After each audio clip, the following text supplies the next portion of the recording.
Anyway, officer, what's it for your concern? 1 million wire canyon. Nearly other If they go away, we don't take bribe. Oh, hey, bribe! You don't worry, I can't. No, I said, you should sell it almost 1 hour. It's our job. Always say, man, like Nayoba. So bail is free. One way. Okay. Since we bail, it's just your bail. Why 5 years? 5 years. Stop it! When I tell you, no, I'm sorry, officer. Both of you, your advancement is an advancement. So why I said well, why problem in Europe? Okay. So you can see my the RPO in charge, my officer. So you can go with them, settle the case for them. Everyone, this goes where you come. So let me send you another detail. Yes, sir. So why I was saying? Where's it? Yo.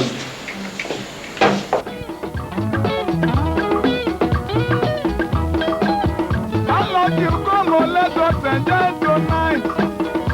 You are come on, let us. La, un'eghe, non ti viene che io bo. But madam, you can't have sister, can't have my ban. It's 3,000 naira. I am way. Yeah, I want more 1.5 now. 1.5. Mama, I'll go to the. Yeah, will you? Mama. Bye. This bunch. Yes, sir, sister. What? If you are really the mega massive people, on that for an hour stop. Oh. I told you. And I did my ye. A brain was that guy. If no control, not a master control. I did ma. But I can't. The same problem here and there. Why did I? Why when I take care of this handset? I people. I quit all day. And now I go bonus. This is not working again. And I'll take a time to put on. Mommy, this not it. All the way for 4,000 naira. I make me go with 800 naira. What 800 naira? 800 naira. It's 4,000 naira. Yeah, the American training man. The whole area, more by the American trained GSM technician. Yeah, also in a you got. You go away, you go away. 800 naira. Mommy, a GSM one. The way it's on motor. Power car. Oh man, 800 naira total. Total, yeah, 800 naira, yeah, you're good. Oh my, yeah, the way I do it. You will say a couple of. Then I won't even when you know you want to see that. Who we? Niggy after my no be at this.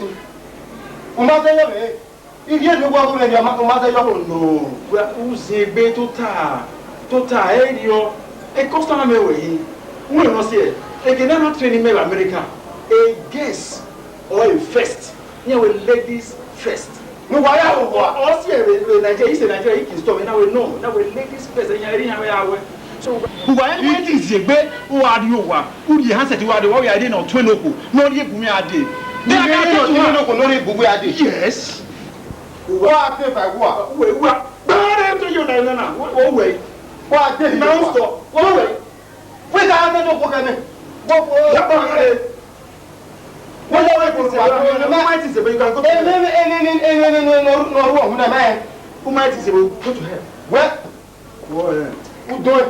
What? Marry not 21. That's everything.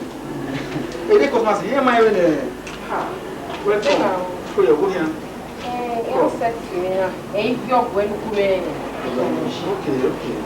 Oh, no. I don't know, I miss it. Oh, no. How's it in now? What are you in now? Oh, no. Oh, it's cool. Oh, no. Oh, empty. Here, And they're van and short. I don't know their progress. Remind them or we're checking. So what about you? How's it in now? I have 15 of them because I have 15 boyfriends. Hey, they're okay. They're okay. They're at home. Now, Power give me a problem. You know. We're checking.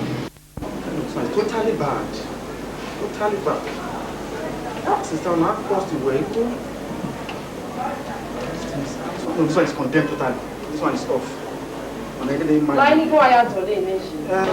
we get 15,000 naira. It's going to be 5,000 each. Where is it now? Where is it? May I get friends? Where free of charge we are? A year ago, America, and I used to buy now. You only email where we buy now. Hey, on a reason, my butter we buy. Hey, loud, now you buy. Sorry. Now, it didn't get away.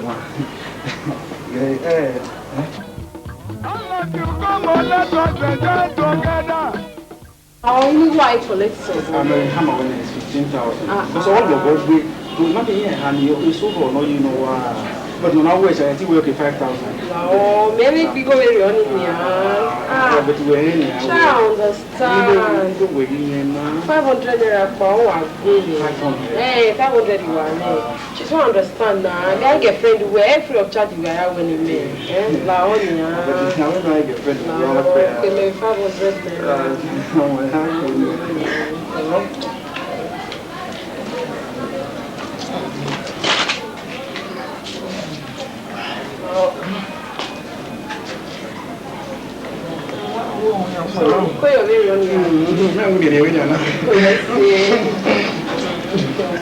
You all come on, let us enjoy together.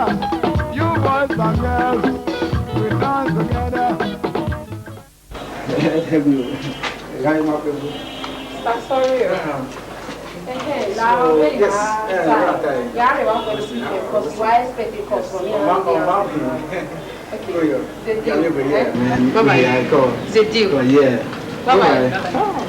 Very understanding video. Bye-bye. Call. Sister, mommy, it's going to cost a lot of money. Mommy, this is a pin or whatever. Or you know, slack. Honor. Or they lead to the master control. So it's going to cost a lot of money. When the cat are saying 4,000, on I'll be there 4,000 if care is not taken. Mommy, it's about Mommy Pina. When I did my or you know slack. Or say I got pure. I did when I say sorry. It was on or say go. So any go well who was 800 naira. 800 naira. 800. Oh man. Gosh. Like you were. If I will understand you, then I love you, come on, let us enjoy tonight. You all come on, let us enjoy together. You boys are... Okay, I'll take your answer there. You know, whoever Obama area, every man will be. Oh, you're not getting here. very well, you know what we've been here. You know what we've been. Our woman, what book a whip. We are what's Yoko White, by say, man of his own, but yes, who was you war, Eguanapa. Eguanapa, Dagain, every woman is so young. I will wear Lewahala, who got a dress, no cover by it. What are they? Eh, Wahala, Madame.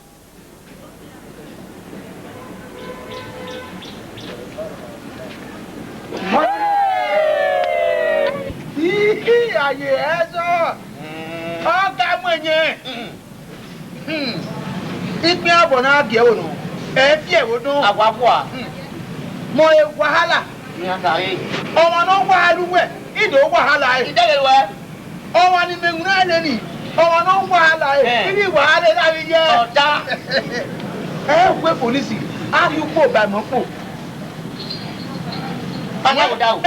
When you are going over where? Now you are. Oh, for you are one now. He said, "Yeah, no, I don't remember. What you wear? He was for look, he come and went it all by the boy. Who might attack a boy? I'm here. I want to say, go away, your back way. I want to know for no be a cool by your way. I'll let that over. Can you get you? And I'm only a cake of no. I'm with Pony. Who are you? Only again. Only again of follow this salad. Who are you going over? You are by who are so do it. You know, I see when you are. Oh, we are pony. Oh, Hobby. Oh, don't party here. But I was a water. Oh, no, he. Oh, women were in a way. So do I mean, yeah. Oh, can I cool my no, I don't know. You're not your way.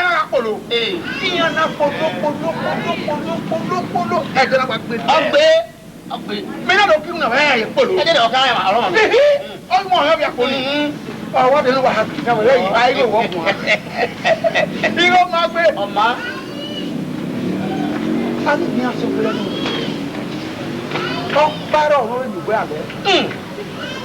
Christmas, I'm already made it.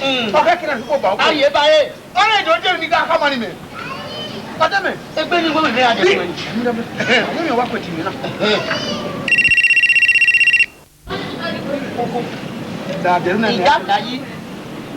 Hello. Come on, let me go. Come on, I'll be there with you. Come on, you are doing an hour. If I was Bobo. What's it? Yes, sir. Come out, you man. I'll tell you. Hello. I'll be home.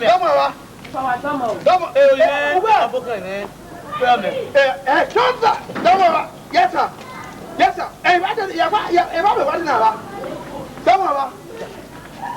Where?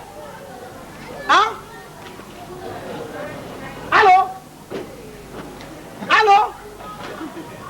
Hello?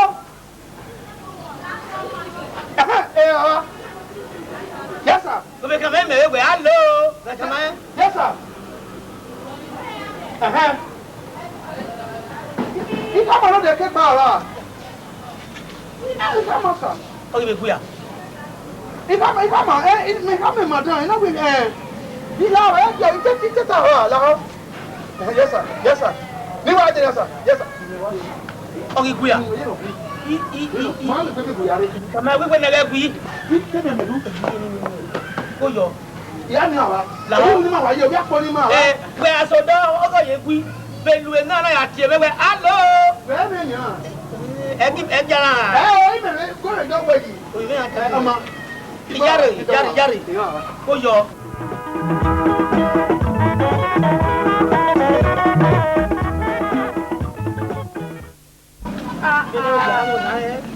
Baba, you know, I don't want to see what you're doing. Is it? I'm very new. My Guatani, or Carolino. Oh, it's summer. If we are there, you know where you go to she? Huh? And do where a man at Onisa. You know, you should have me. I was one like Jimmy. No, what family may move when we are sharing of things. But I can't ask a teacher. You come and walk, I'm Baba, or Evan way. When I like your one go or a teacher. Don't manage me. If you let me go to the love you. O Sano, where you are.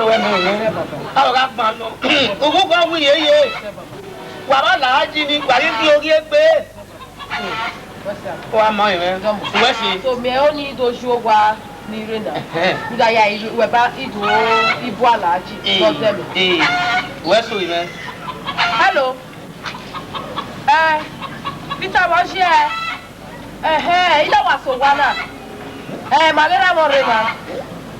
Oh, okay, when we got it. The letter who went a bunny, I don't even know if we marry any men.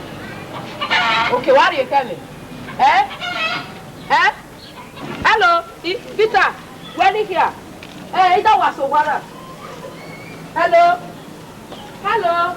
Eh. What is that Owara? Eh, Mamera Mokbarema. Eh. Eh, go Warama. Hello. Hello. Hello. Hello. Hello. Hey. Hello. Hello. Hello.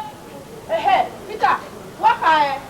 Hey, Papa, we going. Hello. Hello.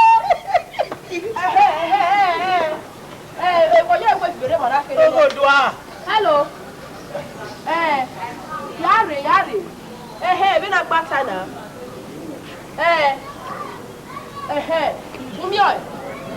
Okay. Maybe so we are back. Hello. Hello. Yeah. Okay, I'm going to Peter. Yari ba. Ma. Ibi yari. Ma ko me wa me ko me wo kwa ni. Ma. Wo ite ba ba na. They are se ba ni wa ye na me me ta. Me la ke ni poko ko Yes, who does it here? Bye-bye. Oh. Meme bosi ya pon. Meme. Ọ̀nà bí mẹ́wé àádẹ́gùn rẹ̀. Ó sọ̀rọ̀ pọ̀ tí àádẹ́gùn ó rẹ̀. Ẹ̀sí rẹ̀ yí mẹ́gbẹ́. Allo. Àzẹ́pàtẹ́ wà dèrò mẹ́fẹ́. Mẹ́má ẹ̀gẹ̀ ni yá sọ́tọ̀. Allo. Ìyá pé ọgí mẹ́. Ladies of the moment. Action! Ladies of the moment. Moving forward. Ladies of the moment. Money is good. Lupo, anniversary ma we sotona ina. Lupo again mana. Ejelo e mamu. Ejelo na. Get a red scarf to match with bag and shoe. Upona a blue, only my wash. Mama, a blue, turquoise blue.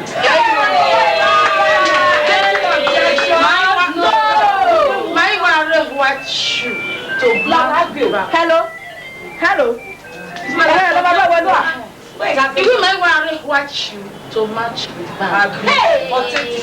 Then a musician will run in my hand. I have a bottle been my moon bone. But the fuck up, Ruta, or doubt, hang out. What had table or you own why have your own vivid. No, me see with me up on the club. I'm doing high table. Walking me have your week, baby.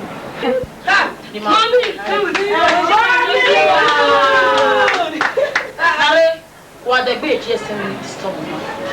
Pulat. Lajima and may you walk call. I just said, you go, man. That's enough. Hello. John, what is here? There is no point. Oh, we're buried. Come on, I cannot stop. Who's dying of Panama?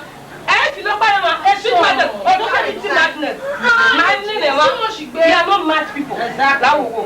We mad one. So I only one first. Ishima, you are married that you know a GSM now. Or what you are very cool. I can't on that already minutes. Or not about the swing now. And your parent on the GSM. Now, why are you going to stop? And I remember what you equal my regrets. Now you know. The one who you get secretary or not. And one room and animal show, one in Omua. You are right. Look, all the musicians are. Philo, what will it be? Just go back. When it was Tamania, when it's Tamania, oh, what Parama, and what is your brother? Hello, what? Jeffy, don't you ever come back to this place? When it's Tamana, don't you ever come back to this place?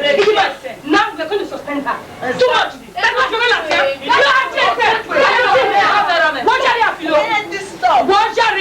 Come back to this place. You don't have my woman GSM. Nonsense. Meeting madness in another domestic matters. Well, I'm too much in it. But when you check them, let her come and meet us. I receive nonsense. Ijima, I don't soft today. Otherwise, I will lodge you. No, we realize we're not talking job. Yes. We're not calling it there. My team, that's talking at job. The office? Well, what's if you get me, you go for myself. Why one go for myself, go walk back, I say, as a meeting, I have completely plus. Philo, please, excuse us. Permission, excuse us. So please excuse us. Out there, advice.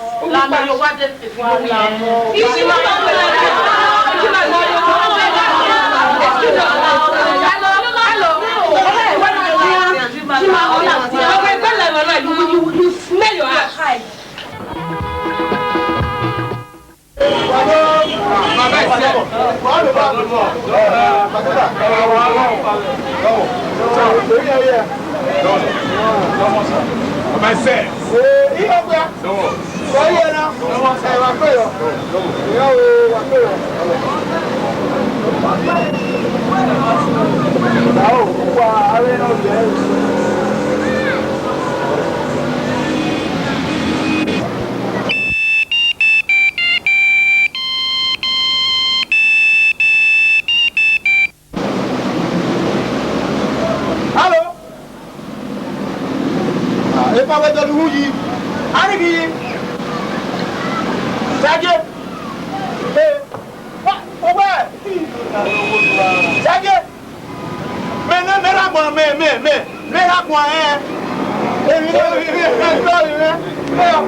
On a Gsm.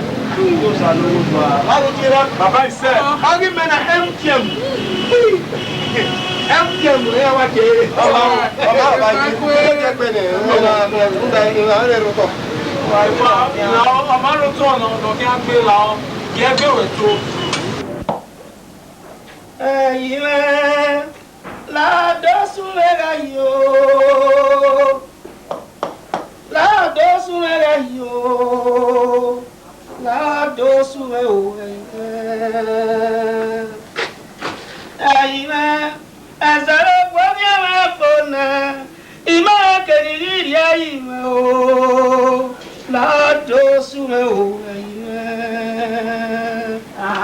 Ẹ̀yin rẹ̀ làwọn o. Ọmọ náà bí ẹ̀sìn. Aláàjì gbèsè. Ọ̀dẹ́rẹ̀. Ọ̀dẹ́rẹ̀. Ìgbọ́wọ́ fèrò ẹni gangan. Ọ̀dẹ́rẹ̀ rà làágì. Ẹ̀dá làágì lórí wọn rẹ̀ ní. Ọwọ́ gbọ́ wà lọ, àwọn àgbẹ̀ náà. Bùnmẹ́ máa wẹ̀ mí náà yá lù ẹ̀ yẹ. Máa mi kọ́ ẹ̀wá ìwá tu pẹ̀rẹ̀rẹ̀rẹ̀rẹ̀ wà pìọ́nù náà o. Wà fún mọ̀ ìmọ̀ àlọ́ ìkòlè náà wà tó a. Wà ìgbà fúnẹ́ wò pìọ́nù náà ọ̀nù wẹ̀ dọ̀ ẹ̀ yọ. Tí wọ́n ń gbẹ̀ gùn ọmọ àgùn à. Wà ìrọ̀ bọ̀ mọ̀ ní. Wà ìfẹ́ bọ̀ sínú pẹ́ẹ́pẹ́ẹ́pẹ́ wò pìọ́nù náà wà ìgbẹ́ gùn àlọ́ wò dọ̀ ẹ̀ yọ. Ẹ lè bọ́ kàní ọmọ ìlú. Lẹ́yìn náà ó lè tún fẹ́kẹ́fẹ́kẹ́ wẹ̀ ni. Ọ̀nì òní lè bọ́ sínú pẹ́ẹ́pẹ́ẹ́pẹ́ ní mo yá wẹ̀ ni. Ọ̀nì òní lè then when go pagina wagina o wa dojo ya ri charger me charger ha gwe ya da ji nu wa ti lo e battery o wa ri eyo o wa ri pa wa go wa bare wa ye pa re o wa isuru gbe wa ya lu e ma be ge le kíákíá ere ma o o gbe me aja iru da me ma ja ye gbo e wa ti ri eyo pa o ti ya ri ai wa so ona pa e wa pin e gun pa la gini o we o gbon e no ni ama eri eye upa n'ọba ege yagua ukọpa nọ ni ari ogomere ni me kọli ye ne nujo go meja ipo wọn wa ma ẹ alagi ma gbé hello la era bi aku egwa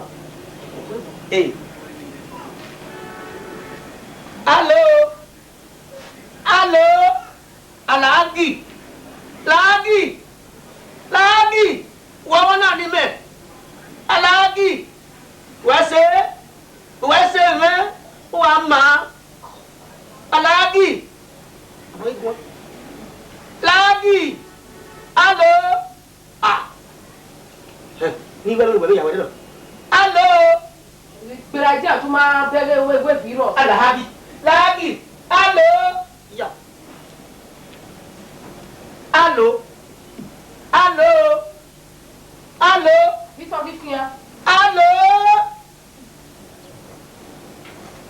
Iya yo. Oyemuna. Alagi. Alagi. Senu. Kakabo senu.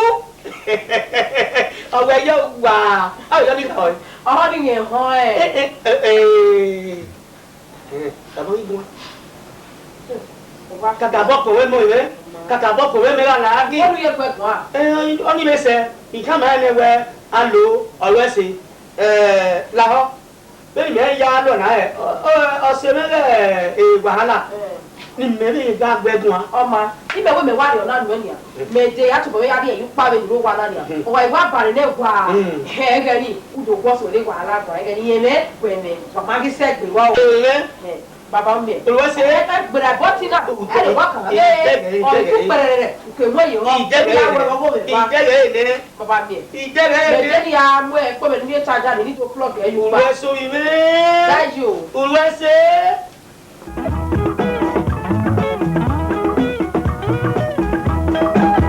I love you, Congo, let us enjoy tonight. You are Congo, let us enjoy together. Boys and girls, dance together. Men and women, let's dance together. Dance tonight, we are not for fight. Dance tonight, we are not for quarrel. I say dance tonight.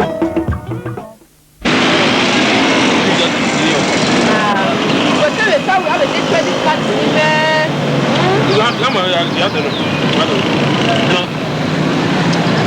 Mama, I receive. Oh, what I receive? You know what? They don't talk. You know what? The credit card. The police here is private. Yeah, we can't know where it's private. Yeah.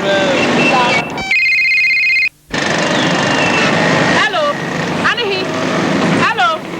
Oh, John.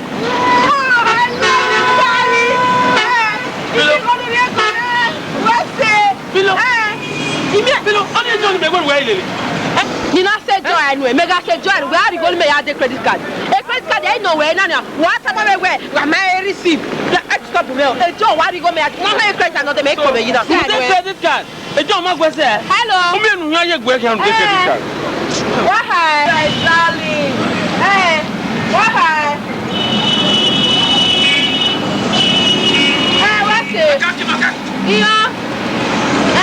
Makaki. Oh, yeah, listen. Okay, ya wa pa ya bu ya de. Very nice, you know. Hello. Bye. Ione. Hey, what's it?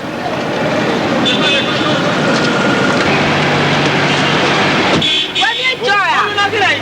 La wa de jaka ma yo ni si e. When do me me.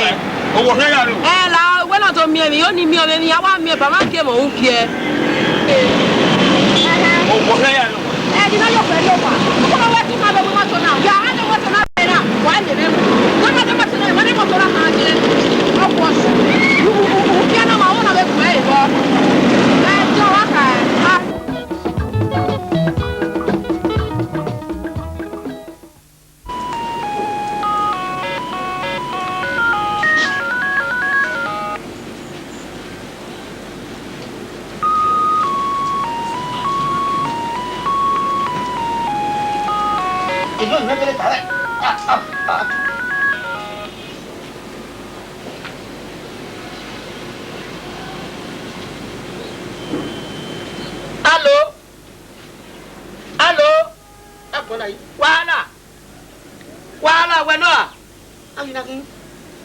Alagi.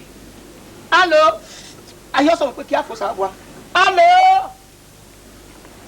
Agwana. Oh, you oh, Wagwa. Come here, what's it? But Daniel, yeah. Oh, where? If you have a ma, then why you know there? Oh, a book. I have one man. What where? Huh? Man, where's it now? I'm a go. If you want that, I'm a one day. Come in, where's it?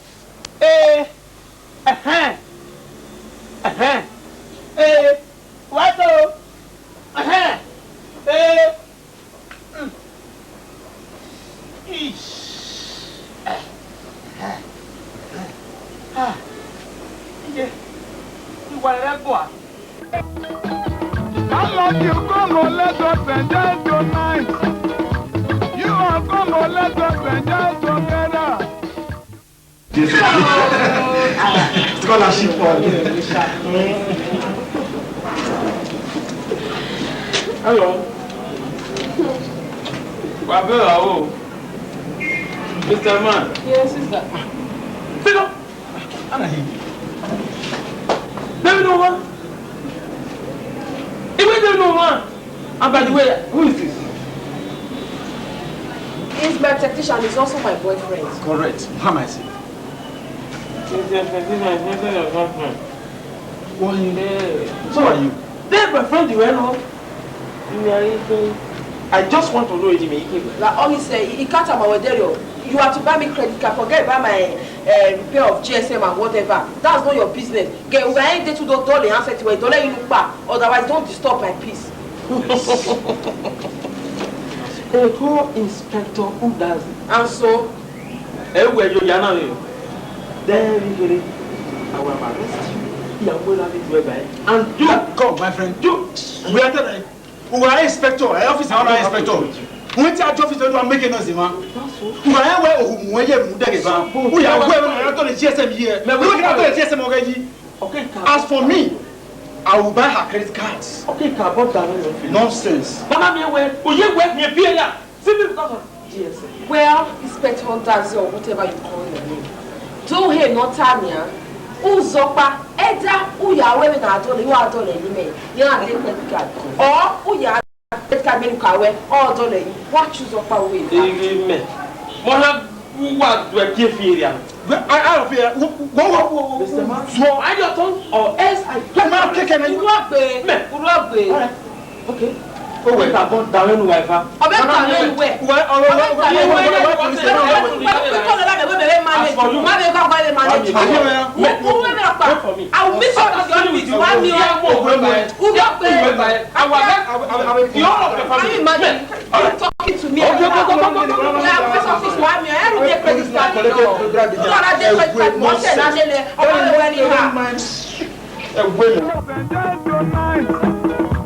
You are come on, let us enjoy together.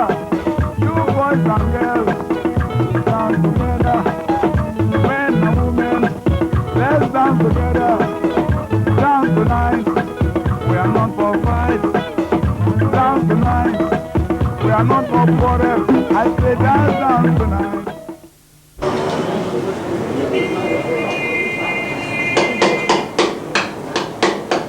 But you want to do it.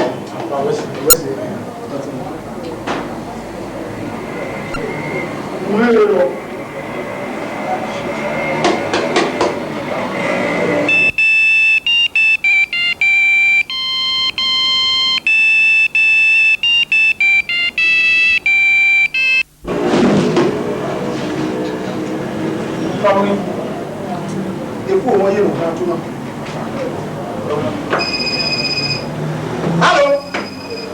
Hello? Hello? Are you going? Huh? Hello? Hello, baby? Hey, John? Hello? Hello? Hello? What's that? You were not calling me. Go. Call me, man. You better call. Call. You better hurry. Huh? They don't do it.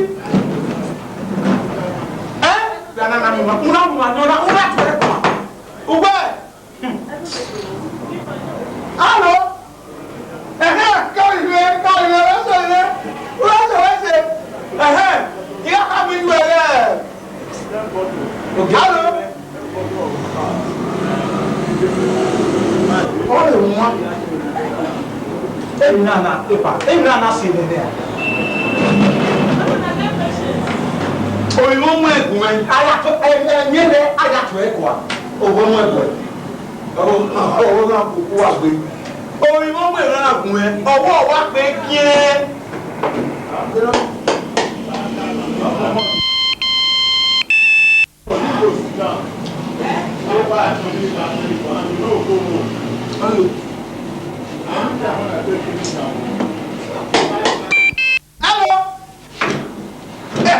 It's your camera, huh?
us enjoy tonight. You are come on, let us enjoy together.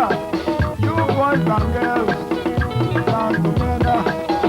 Men and women, let's dance together. Dance tonight, we are not for fight. Dance tonight, we are not for quarrel. I say dance tonight, we come for play. We are for you. We are for you tonight. We are for you. I say we are for you tonight. You boys and girls, dance tonight.